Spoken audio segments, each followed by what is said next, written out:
بلوگر جوان مقیم آلمان شهرزاد محمدجانوف معروف با تخلص عبدالرحمن 09 روز 7 اپریل در یک پیام ویدیویی اختصاصی به پایگاه خبری بامداد 6 سال حکم زندان مادرش را گفت نامید. او گفت الکی پس از یکی از ویدیوهای اولینش کارمندان مقامات حفظ حقوق تاجیکستان تهدیدش کرده بودند که حالا ما تو را به تاجیکستان میاریم و گفت میکنیم.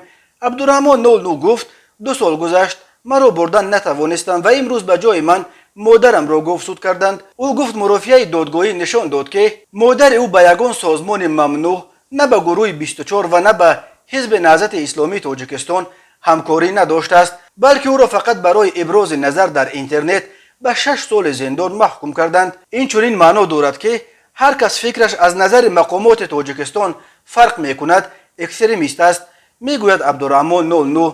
دادگاه نایه اسماعیل سامانی شهر دوشنبه روز 7 اپریل همگی بعد چند ساعت شروع مرافعه پروندهش شایده محمدجانوف را مادر بلاگر عبدالرحمن 09 را با اتهام افراطگرایی به 6 سال زندان محکوم کرد. عیبدار کننده دولتی برای او از دادگاه 7 سال زندان طلب کرده بود.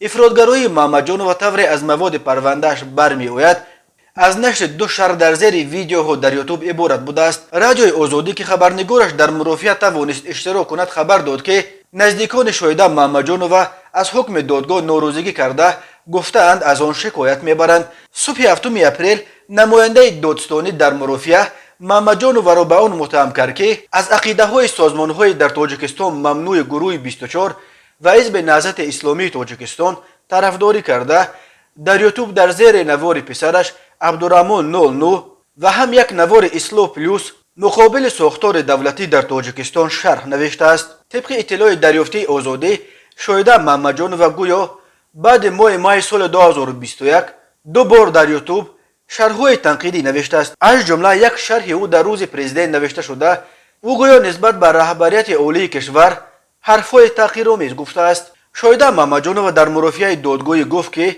خود را گناهکار حساب میکند و از کرده‌اش پشیمان است. معلوم نیست که این اعتراف او اختیاری است یا زیر فشار. شایده محمدجانوف گفت ماه ایون سال 2021 برادرش را که در یک قسم نظامی کار میکرد از کار برکنار کردند. نزدیکانش به محمدجانوف گفتند که او را به خاطر خواهرزاده‌اش عبدالرحمن 09 از کار راندند.